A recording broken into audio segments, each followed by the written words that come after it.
The violin sat on the table, wanting to be played. It hadn't been played for so long, it had lost its tune.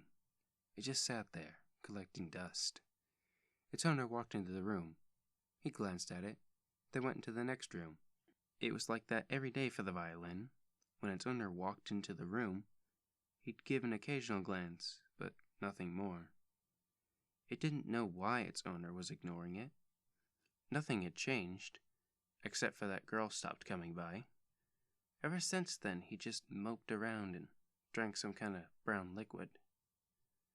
Why does he never play me? Does he not love me anymore? The violin thought. If it had been able to cry, it would have. It then began to fill with rage. It burned inside, about to overflow. All at once, it was like someone plucked all the strings. The violin was shocked. Who did that? It saw no one was around. Did I do that? No, that's not possible. I'm just a violin. It then realized that it was possible. It could think. It had feelings. It was alive. It plucked one of its strings. It rang out a horrible, out-of-tune note. I can play myself, it thought. It then began to tune itself until it was perfect. It started with Twinkle Little Star.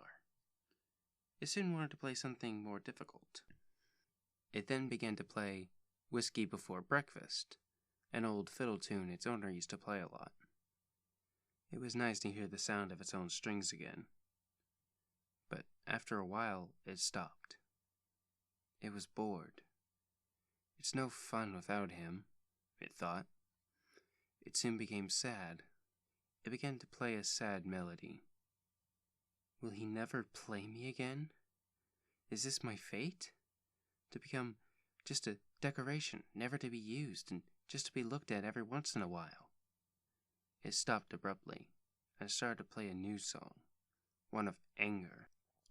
It then realized its owner was standing there in the doorway, jaw dropped. In a panic, he grabbed the violin and threw it against the wall. It shattered into several pieces. He stood and looked at the wood pieces lying on the floor, and he then realized how much he missed playing his violin.